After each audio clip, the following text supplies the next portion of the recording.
Assalamualaikum warahmatullahi wabarakatuh. Alhamdulillahirrahmanirrahim. Assalatu wassalamu ala asrofil anbiya'i wal mursalin Sayyidina Muhammadin Nabi Umi wa ala alihi washabihi ajmain amma ba'du. Yang pertama, saya ingin mengucapkan ribuan terima kasih kepada dosen pengampu Ibu Apoteker Mira Febriana, Magister Sains, yang telah memberikan kelompok kami kesempatan untuk mempresentasikan hasil diskusi kami dalam bentuk video ini. Sebelumnya perkenalkan, nama saya Bintang Fabian Lamota. Tentu saja saya tidak sendiri, saya bersama teman-teman saya. Yang pertama ada Nur Fadila Izati, lalu ada Muhammad Fajar Nugraha, ada Angelika Usti, ada Amelia Rindra Fatiha, ada Natasha Aulia, dan yang terakhir ada Evelyn Cynthia Uli Tamba. Baiklah, tanpa memperpanjang mukadimah, langsung saja kita masuk ke materinya. Mekanisme obat reseptor dan non-reseptor. Reseptor merupakan suatu protein spesifik yang terdapat dalam tubuh yang akan berinteraksi dengan obat atau metabolit obat.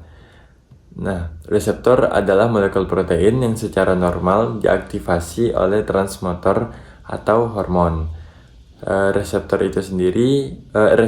obat itu sendiri adalah suatu makromolekul yang dapat berupa lipoprotein, asam nukleat yang jelas dan spesifik terdapat dalam jaringan sel hidup, mengandung gugus-gugus fungsional atau atom-atom yang terorganisasi. Selanjutnya akan dijelaskan oleh pemateri selanjutnya. Baiklah, selanjutnya yaitu jenis reseptor utama, ada 4. Yang pertama yaitu agonis ligand gate channel, terdiri dari subunit protein yang membentuk pori sentral, misalnya reseptor nikotin dan reseptor GABA. Kemudian yang kedua yaitu G protein couple receptor, yaitu reseptor protein yang mengikat protein G membentuk suatu kelompok reseptor dengan 7 helix yang membentuk membran. Reseptor ini berikatan dengan respon fisiologis oleh second messenger. Yang ketiga yaitu reseptor inti untuk membentuk hormon steroid dan hormon tiroid yang terdapat dalam inti sel yang mengatur transkripsi dan selanjutnya sintesis protein. Kemudian yang keempat yaitu kinase lin reseptor, yaitu reseptor pada permukaan yang mempunyai aktivitas tirosin kinase intrinsik seperti reseptor insulin, sitokin, dan faktor-faktor pertumbuhan.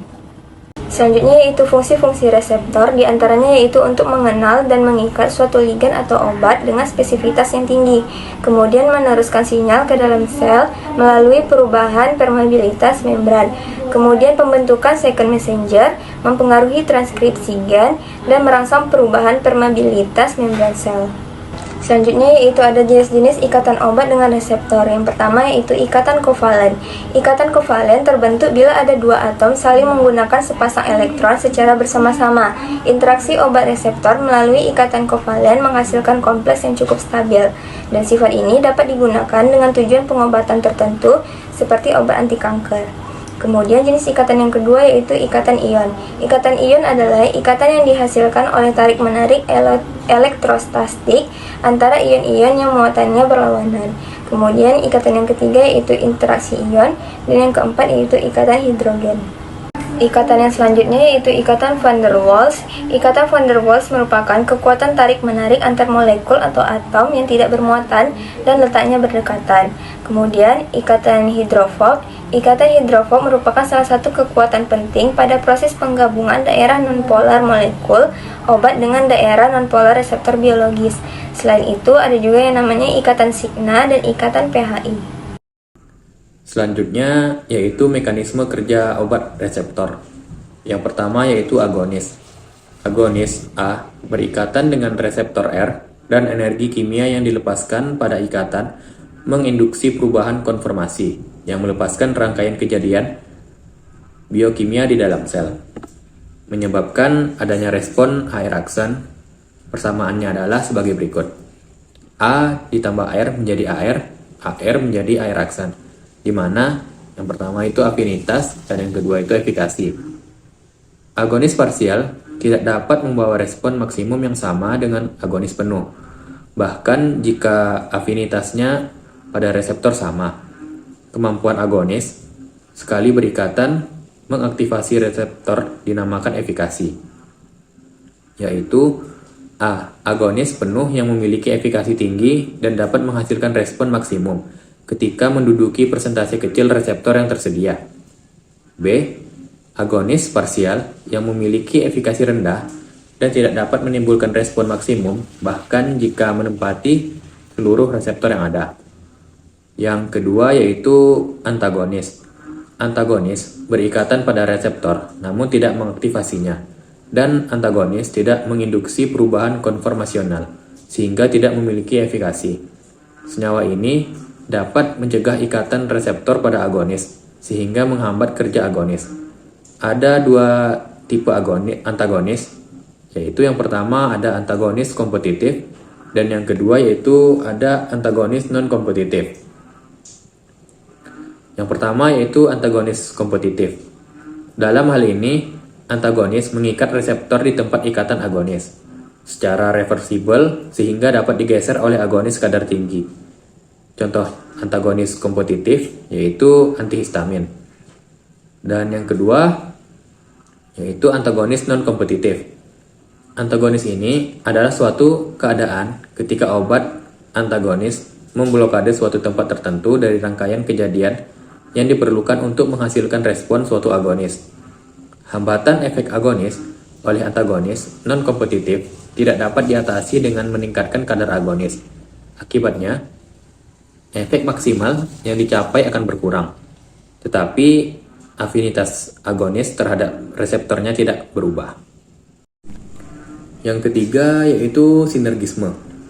Interaksi farmakodinamik yang paling umum terjadi adalah sinergisme antara dua obat yang bekerja pada sistem, organ, sel, dan enzim yang sama dengan efek farmakologi yang sama. Semua obat yang mempunyai fungsi depresi pada susunan saraf pusat, sebagai contoh etanol, antihistamin, dan benzodiazepin. Mekanisme sinergisme terdiri dari yang pertama yaitu sinergisme pada tempat yang sama. Interaksi di mana efek dua obat yang bekerja pada tempat yang sama saling memperkuat. Walaupun banyak contoh interaksi yang merugikan dengan mekanisme ini, tetapi banyak pula interaksi yang menguntungkan secara terapeutik. Contohnya yaitu yang pertama efek obat pelemas otot depolarisasi atau depolarizing muscle relaxant akan diperkuat atau diperberat oleh antibiotika aminoglikosida, kolistin, dan polimixin karena keduanya bekerja pada tempat yang sama, yakni pada motor end plate otot seran lintang. Dan yang kedua yaitu kombinasi obat beta blocker dan CA plus channel blocker seperti verapamil dapat menyebabkan aritmia atau asistol. Keduanya bekerja pada jaringan konduksi otot jantung yang sama. B. Sinergisme pada tempat yang berbeda dari efek yang sama atau hampir sama. Maksudnya yaitu obat-obat dengan efek akhir yang sama atau hampir sama walaupun tempat kerja atau reseptornya berlainan jika diberikan. Nah, contohnya yaitu alkohol dan obat-obat yang berpengaruh terhadap susunan saraf pusat.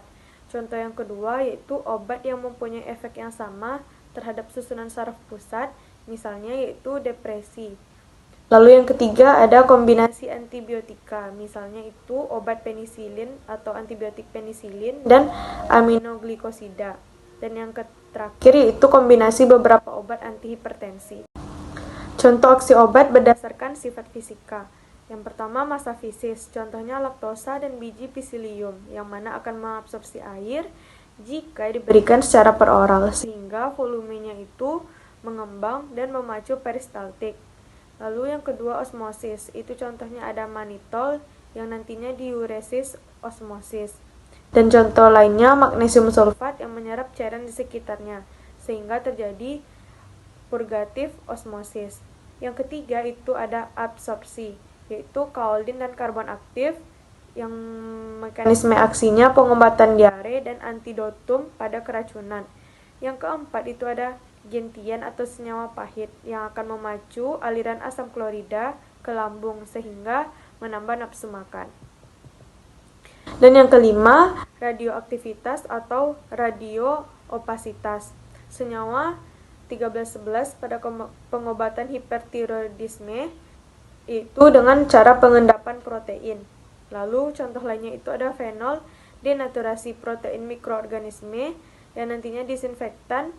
Dan yang ketujuh itu ada barier fisik, yaitu sukralfat atau kompleks Al2OH dengan sukrosa sulfat yang melapisi membran mukosa lambung, melindungi lambung dari serangan pepsin asam. Dan yang terakhir atau yang kedelapan itu surfaktan. Itu contohnya sabun pembersih kulit, antiseptik, dan disinfektan. Selanjutnya, contoh aksi obat berdasarkan sifat kimia. Yang pertama, ada aktivitas asam dan basa, contohnya antasida, di mana akan terjadi aktivitas basa yang akan bereaksi dengan asam lambung, yang akan menetralisasi kelebihan asam lambung pada proses pengobatan ulcer lambung. Dan yang kedua adalah pembentukan chelat, contohnya EDTA atau etilen diamin tetraasetat dan dimenkaprol yang akan membentuk kompleks chelat dengan logam-logam seperti timbal atau tembaga, sehingga logam tersebut dapat dikeluarkan dari tubuh dan toksisitas menjadi berkurang. Dan yang ketiga ada aktivitas oksidasi reduksi. Contoh yang pertama ada kalium permanganat dengan konsentrasi rendah, di mana akan terjadi aktivitas morfin, strychnin, akotinin, dan pirotoksin, sehingga toksisitas menjadi berkurang. Contohnya vitamin C, yaitu sebagai reduktor. Mekanisme aksi spesifik. Aksi yang diperantarai interaksi obat dengan target. Obat spesifik target. Aksi spesifik meliputi enzim, kanal ion, molekul pembawa, dan reseptor. Selanjutnya, obat yang bekerja pada enzim. Obat yang bekerja pada enzim dibagi menjadi dua berdasarkan mekanisme aksinya. Yang pertama yaitu inhibitor kompetitif dan yang kedua adalah substrat palsu. Inhibitor kompetitif menghambat secara kompetitif kerja enzim sebagai substrat analog. Contohnya, neostigmin, organofosfat menghambat enzim cholinesterase, yang kedua aspirin dan NSAID.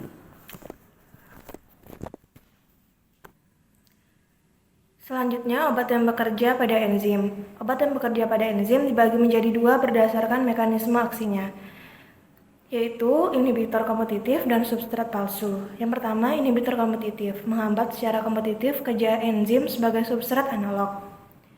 Contohnya, neostigmin, organofosfat menghambat enzim cholinesterase, dan aspirin dan NSAID menghambat enzim sikooksigenase. Yang kedua adalah substrat palsu. Fluorouracil mengganti urasil sebagai intermediat pada biosintesis purin, lalu menghambat sintesis DNA sehingga pembelahan sel menjadi terhenti.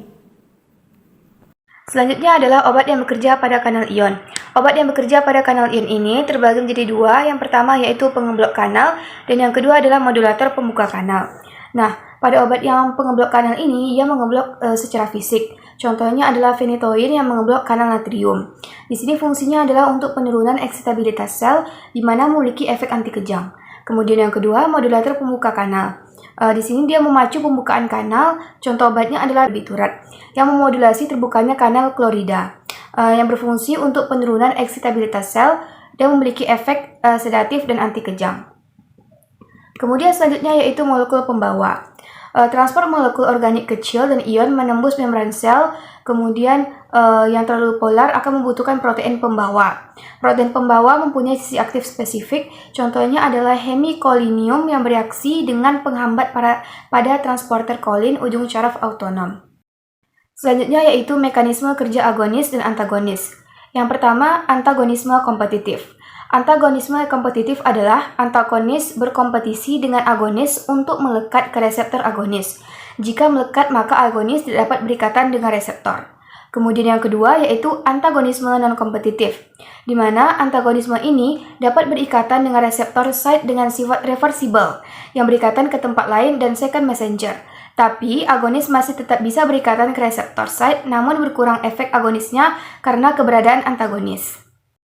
Selanjutnya yaitu contoh obat yang bekerja pada reseptor. Obat yang bekerja pada reseptor adalah obat yang aksinya diperantarai interaksi obat dengan target obat spesifik. Target obat dari obat ini seperti reseptor, enzim, molekul pembawa, dan kanal ion. Contoh dari obat yang bekerja pada reseptor adalah obat aripiprazol atau antipsikotik.